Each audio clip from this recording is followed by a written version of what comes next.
Really, what we've been doing throughout this series is looking at exactly what it means to follow Jesus, this invitation that Jesus gave us, right? To follow me. And we've been taking a look at exactly what that looks like. Week one, we looked at the difference of being a believer in Jesus and a believer who follows Jesus. Because there's a difference, right? Like a believer who follows Jesus, there's this consistent act of denying myself, giving up what I want now for what I want most.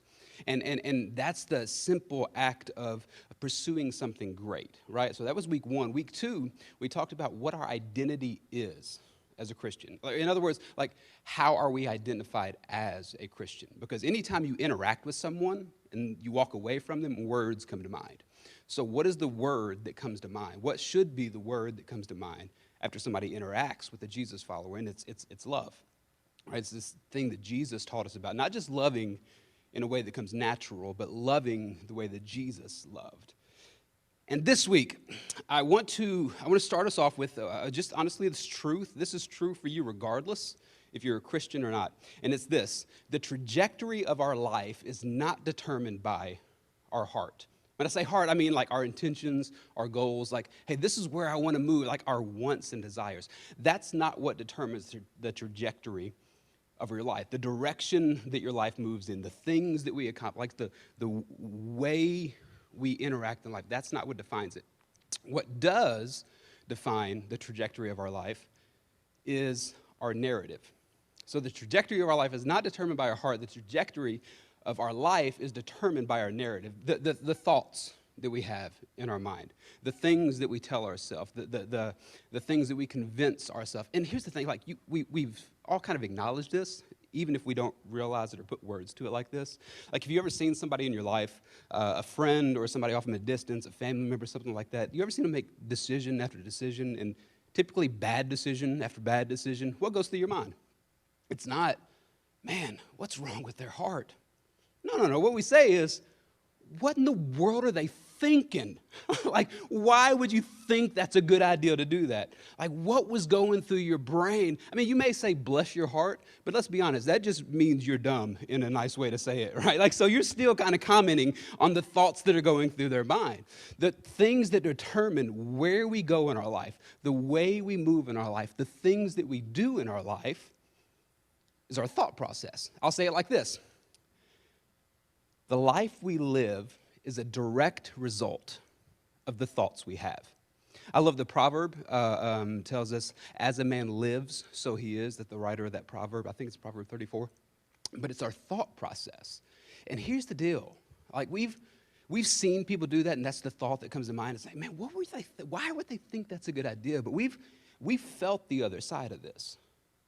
Because what tends to happen is, if we can just be honest, our narrative, our thoughts will often lead us in a direction our heart doesn't want to go. Have you noticed that? That's where the phrases and the statements like, man, I never intended for this to happen. Man, I never wanted things to turn out this way.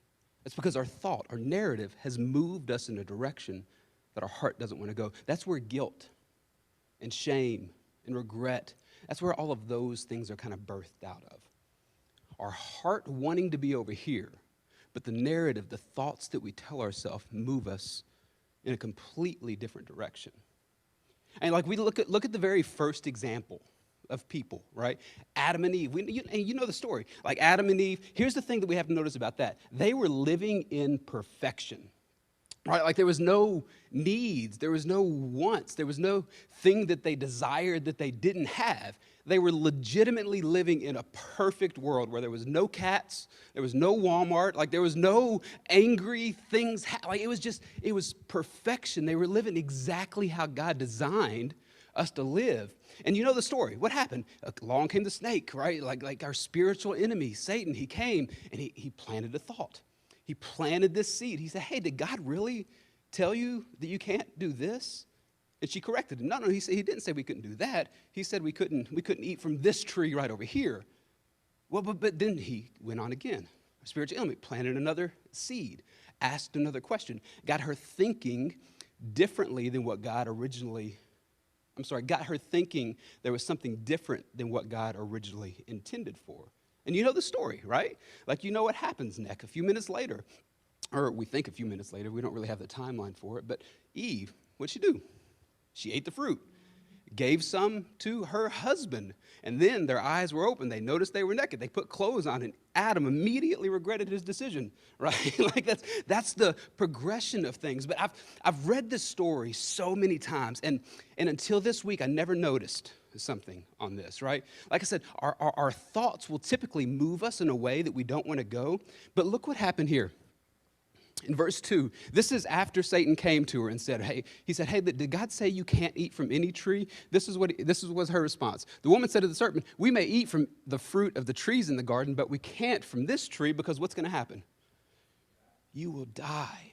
Here's what I noticed, and this is the power of our thoughts, and this is why we have to talk about this when it comes to following Jesus, being a Jesus follower. She knew exactly what was going to happen if she moved in this direction.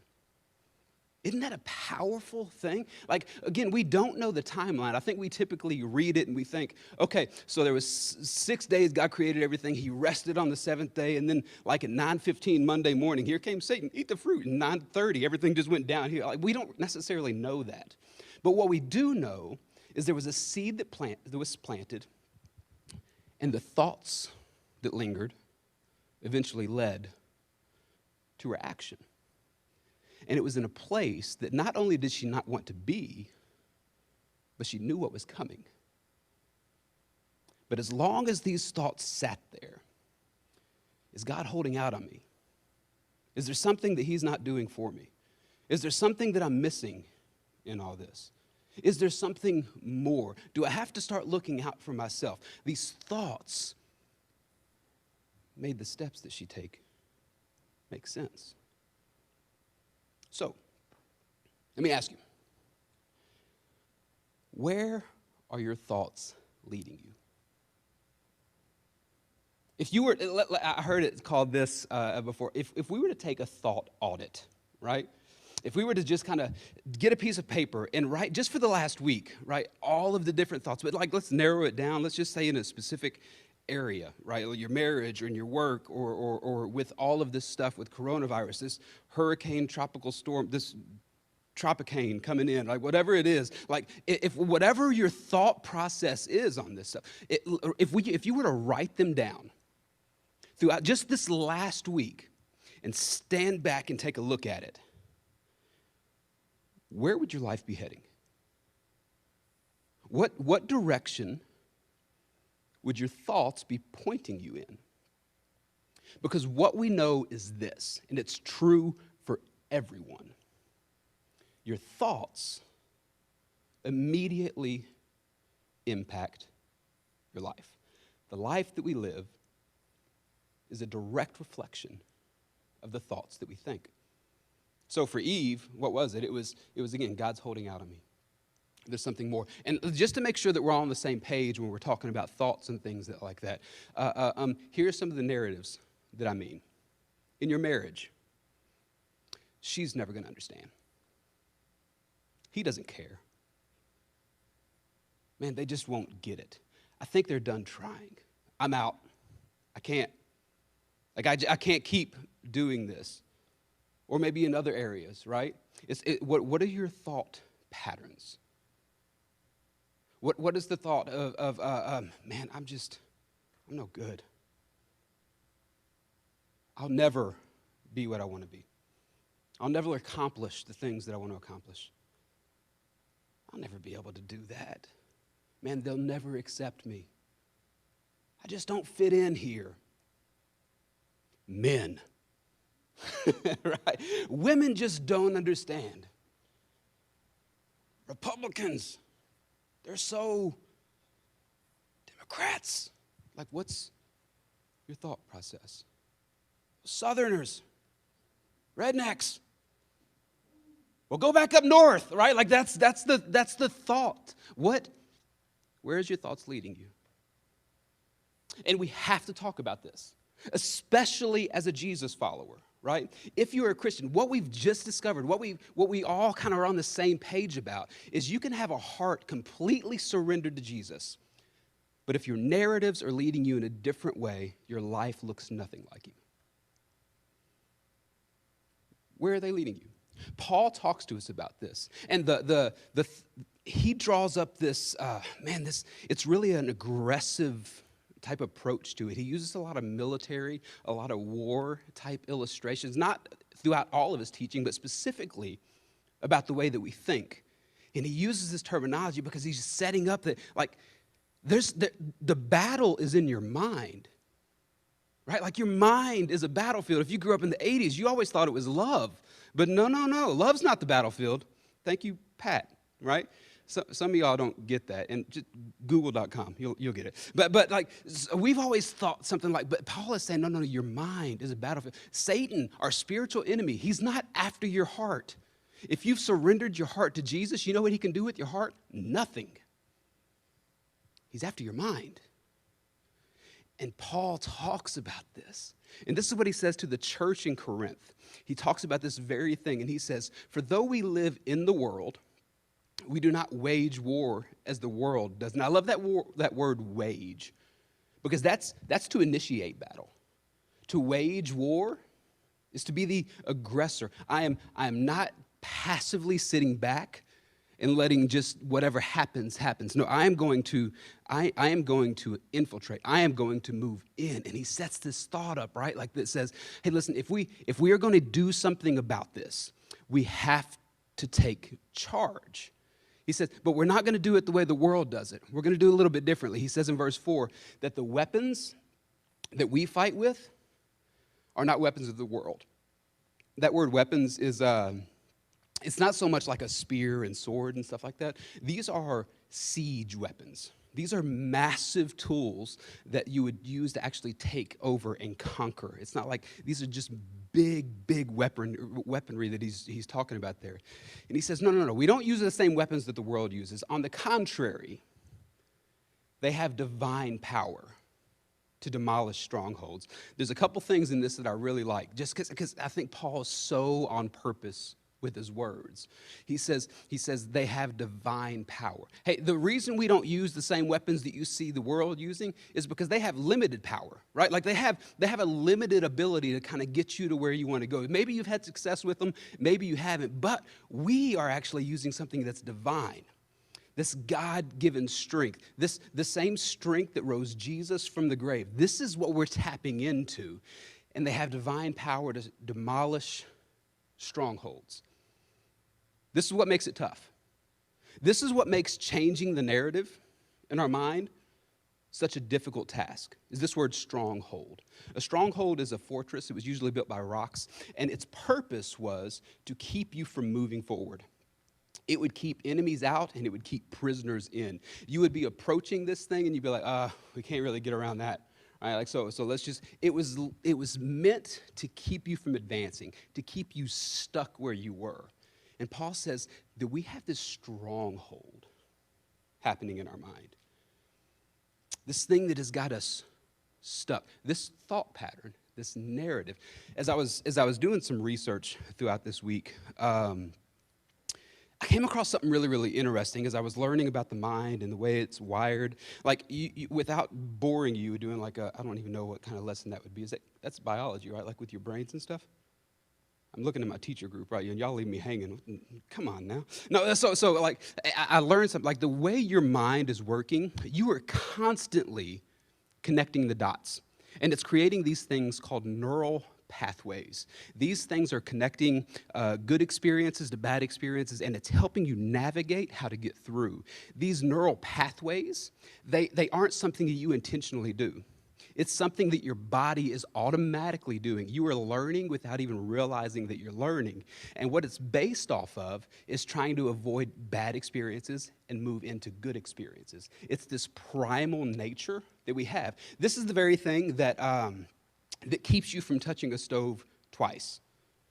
Some of y'all look at me like, Aaron, I didn't touch a stove once. Well, whatever, right? Like, you had somebody who was telling you, no, don't touch that because it's hot. And if you ever did touch that, suddenly there was a dot that connected. And the dot that was connected is, if I do this, Stove, hot, pain, hurts. Ouch, right? And now without even thinking about it, like your body is starting to piece this together. This is why, as an adult, you can walk past the stove without any kind of temptation to touch it whatsoever. Your mind is piecing these pathways together, right? Are you with me so far? So you're naturally trying to avoid bad, and you're always gravitating towards good. This is the way your body is set up. What's interesting about these pathways, those are literally the thoughts that you have, right? Like the thought of, do I or do I not touch the stove? The more you think that thought, the more clear the path becomes. And it's over, and it happens over until it becomes a default. That's why you don't try to touch the stove now.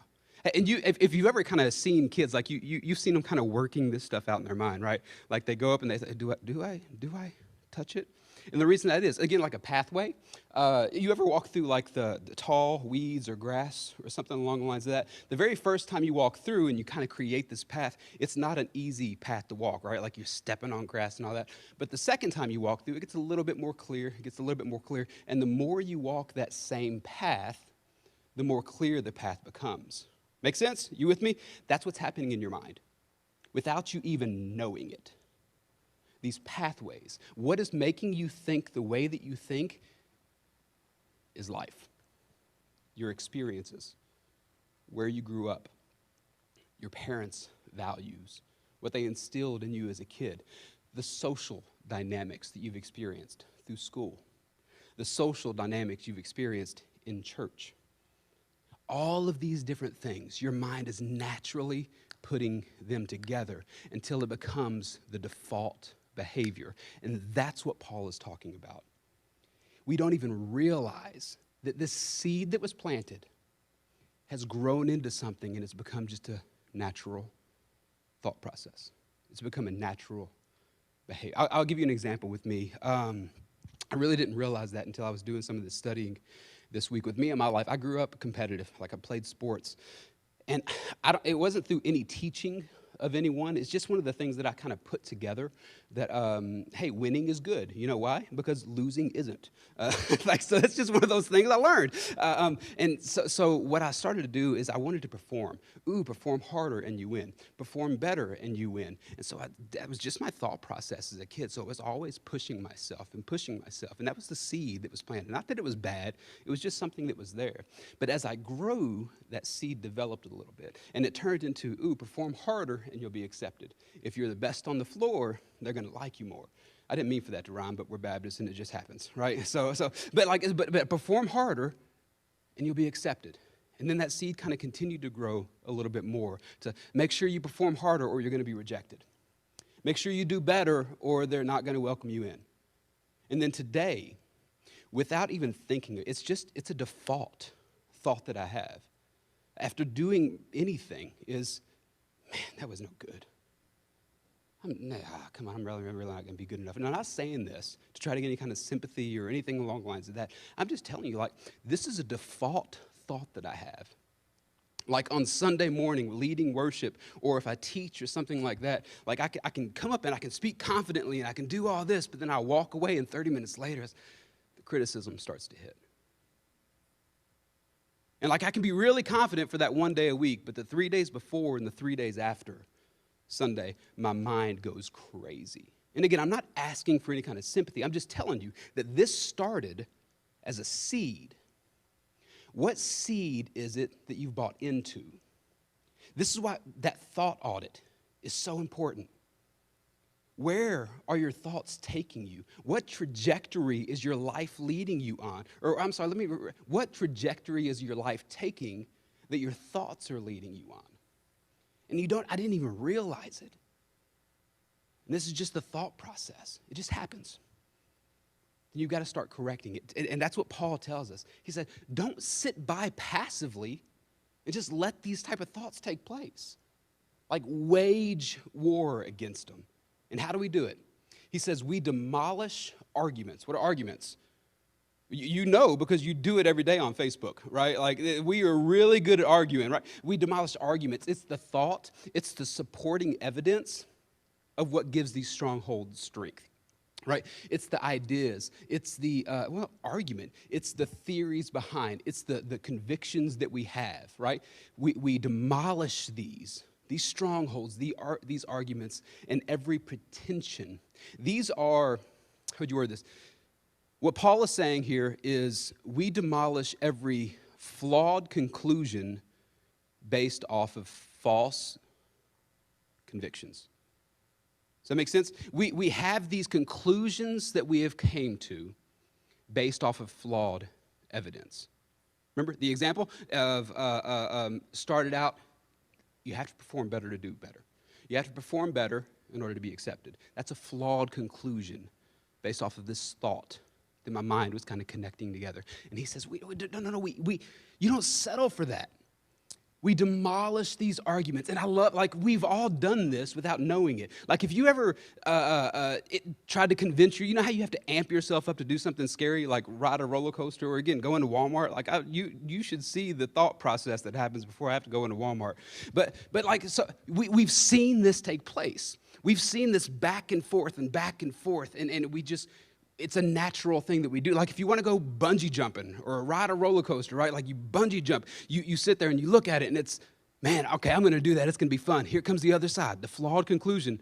What's the matter with you, dummy? What in the world are you jumping off of something like that? Do you remember how bad it hurt when you fell out the bed? How you think it's going to feel when you fall off of that thing? And don't think you're going to jump. That platform doesn't look very steady. It's probably just going to fall. And then the other side of it, no.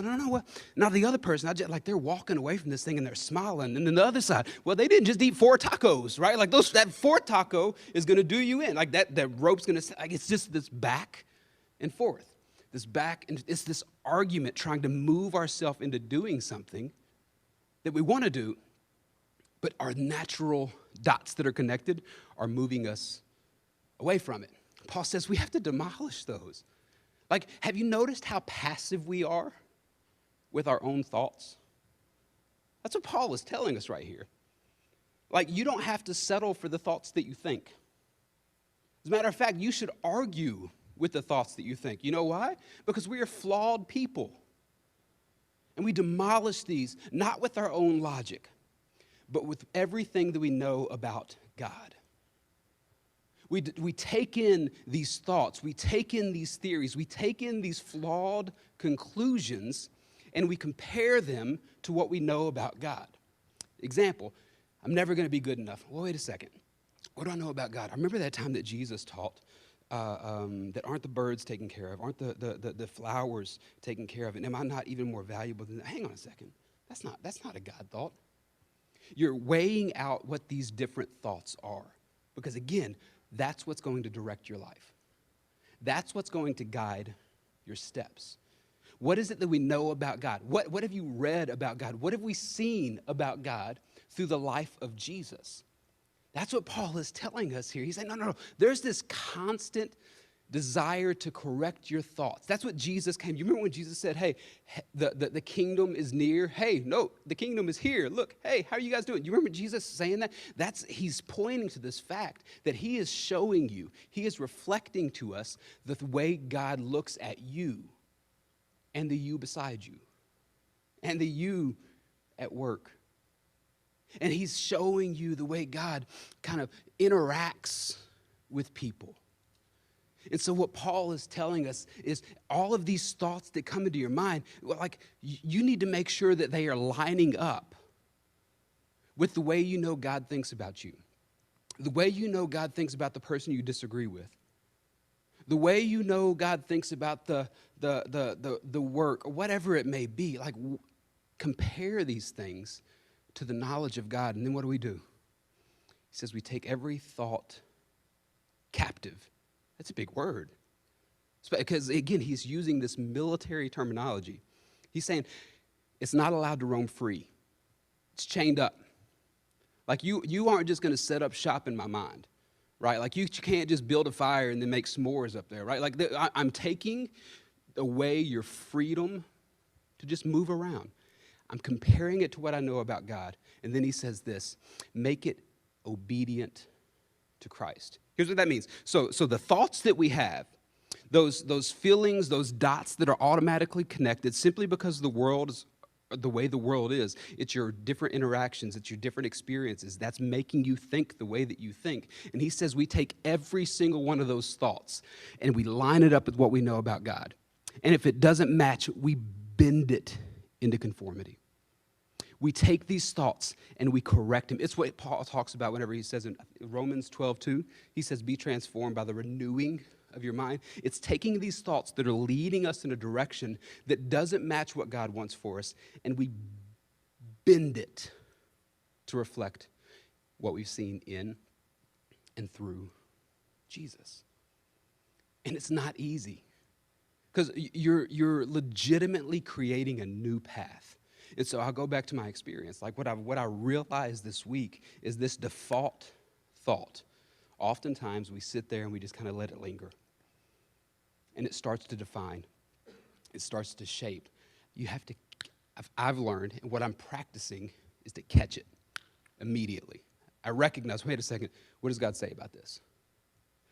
Yeah, that doesn't quite match what I know about Jesus. What does Jesus say? Oh no, he says that I'm valuable regardless. I don't have value in what I do. I have value because of what he did. It's correcting this thought. The thought that we may have about our marriage. It's over. There's no way this can be healed. This is no way this. Wait a second. What does God say?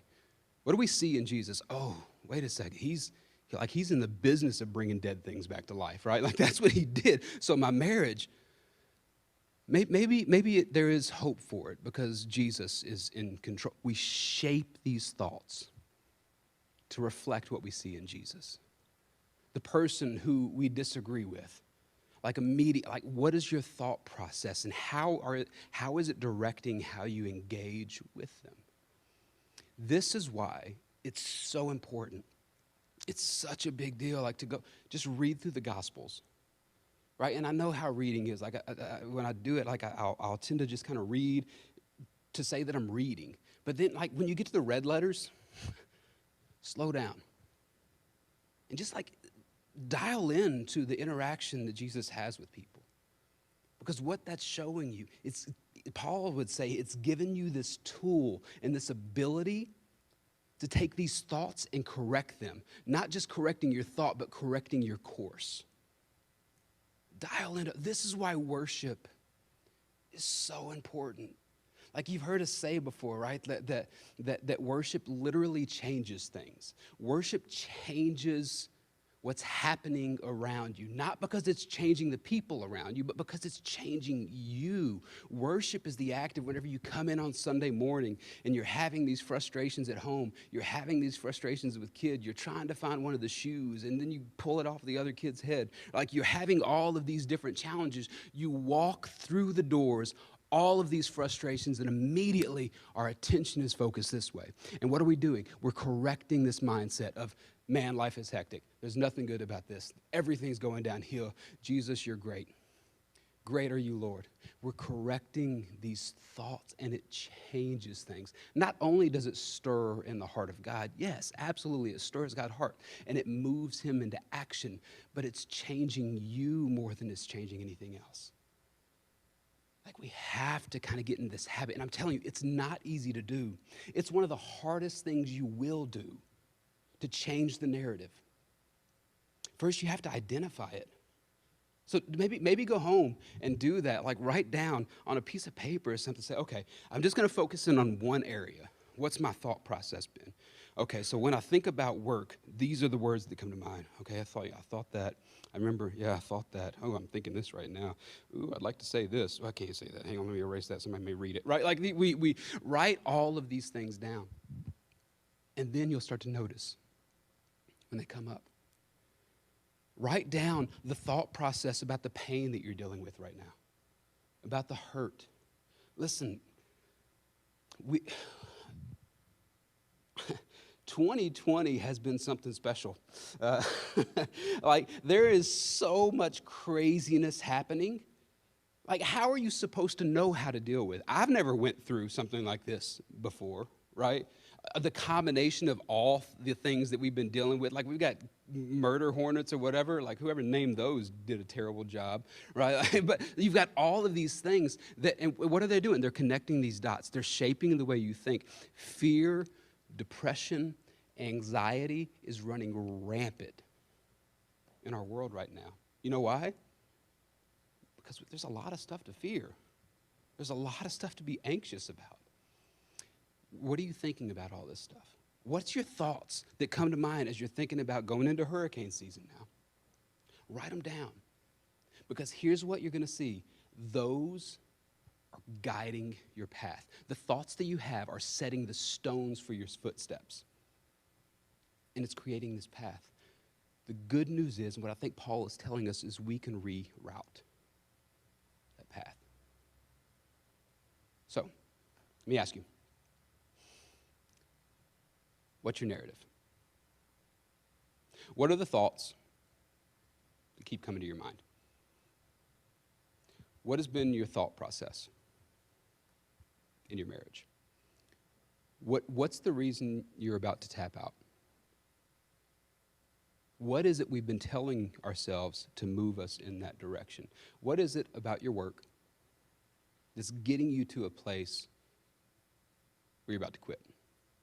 What's the narrative that we're telling ourselves? What is it that's affecting your relationship with your boss or your employee or your coworker? What's the narrative that we're telling ourselves? What's the reason you won't call your sister or your brother? What's the reason you won't call your mom or your dad? What's the narrative that is leading you toward drinking so much?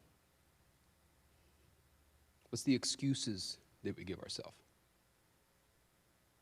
I'm telling you, the thoughts that we have, if we could do an entire series on this, but the thoughts that you think immediately impact the life that you live. So what's your narrative? And now after you get that, let's line it up with what we know about God. Are we gravitating towards something because we're fully dependent on that? What's the thing in your life that our narrative is consistently leading us towards? Because we have to have it. Because we can't do without it. Let's line that up with what we know about God. And I'm not saying this to do any kind of guilt trip. But I want us to examine the thoughts that enter our mind. Because if we can start to mold those thoughts that are leading us toward destructive behavior that oftentimes our hearts want no part of, life change will happen. What's your narrative? How can you conform this to make it look more like Jesus? What's the thought process? Let me pray for us. God, thank you. Thank you so much for your love and for your grace, Lord. One of the most challenging things, God, just to be very kind of honest, and I'll speak for me, one of the most challenging things that I do is convince myself that I'm wrong about something. I think it's hard for anyone to do, is convince me that I'm wrong about something. God, but there's so many of my conclusions that I've came to in life are based off flawed evidence.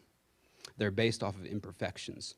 I feel like this is what you're telling us, God, about not allowing our life and our mind and our thinking to be shaped by the world, but to be shaped around you and what we know about you and the love that you have for us. Because if we can settle in our minds this truth, there's no telling what's going to happen and the direction our life could go, and how much more closely we follow you, how much more quickly we're able to deny ourselves and follow you into whatever it is that you're sending us into. How much easier it would be for us to be identified as the love that you've shown us. God, would you God, I just ask your Spirit to just kind of maybe poke us in the side a little bit as these thoughts come up. These thoughts that are sending us in a direction that we don't want to go. God, I just ask that you would just kind of bring our attention to it and give us the ability to begin to create a new path simply by recognizing it, comparing it to what we know about you, and then bending it to look more like you. We need you, Father, and we trust you. In Jesus' name.